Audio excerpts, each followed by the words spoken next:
gatekeepers in some regards. They would be called. Now, We touched on that a little bit already, yeah.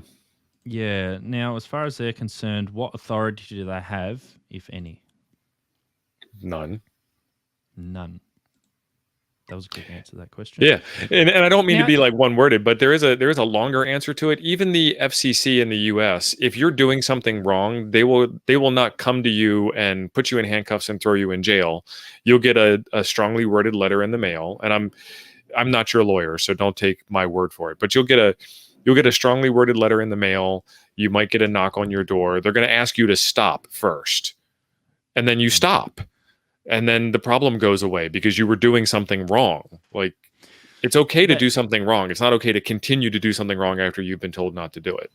I guess that's another thing that amateurs have a fear of, is that because it is a licensed, regulated service, that they are worried of doing something wrong.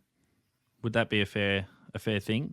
Yeah, there's a lot of people that avoid doing the right thing because they don't know that it's right or wrong. Yeah, yeah.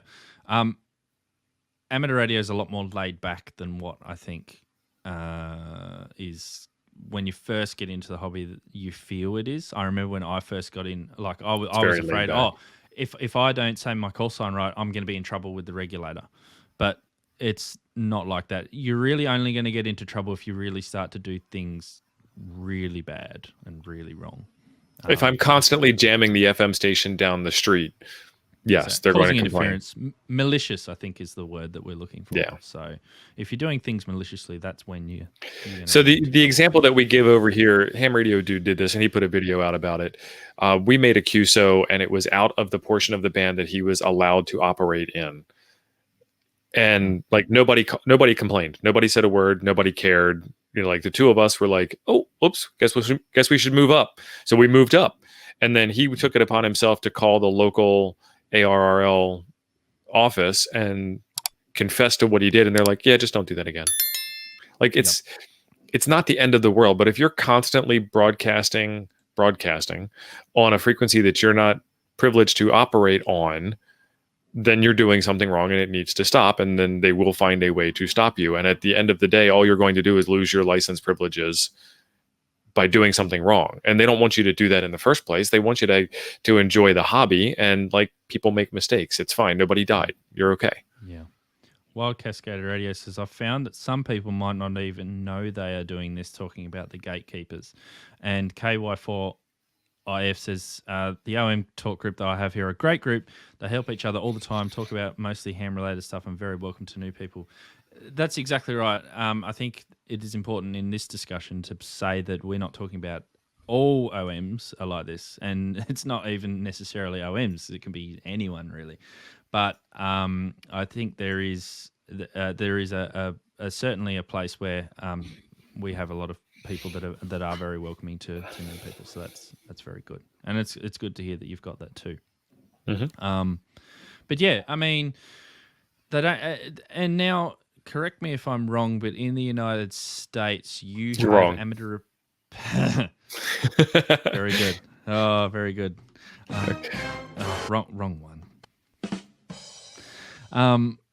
You've got amateur repeaters that are private repeaters. Mm-hmm. Is that right? So do private repeaters have gatekeepers of those systems? And what happens if you use a private repeater?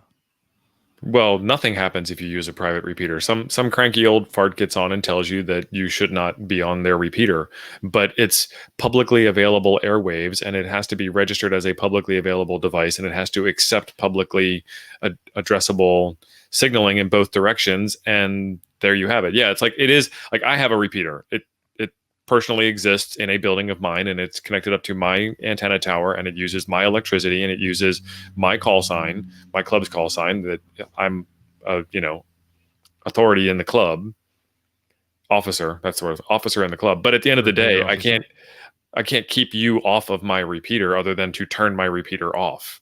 I can ask you to leave. I can be a jerk about it. Now, that's a good question. If you're using a club repeater and you're not part of the club, does that mean that you can't use a repeater? No, not at all. No, exactly. Yeah, you can use any repeater. Yeah. So I mean, in here I in just did that. Australia anyway. Here in Australia anyway, we don't have. There's no such thing as a private repeater. You actually cannot make a private encrypted repeater. Everything needs to be open. Oh, You can't be can't do. encrypted. No. No, and you also need to be. You need to. I think the regulations are that you need to. All of the information is available. You can view, but if it's got tone access or anything like that, you need to publish the tone access codes so that anyone can access it. Yeah, Otherwise, it could be deemed as a private repeater. we have what's called coordinated and uncoordinated repeaters, but it still exists. It's still on the air. You can still get on it, and the best they can do is ask you not to. Yeah. But that's because of the type of service that it is. Now, if I had a repeater that was on a private frequency that was outside of the ham bands that I was licensed to operate and you got on it, then there's some laws involved in that. But you're breaking your amateur license to get on someone's repeater outside of amateur radio bands anyway. Yeah.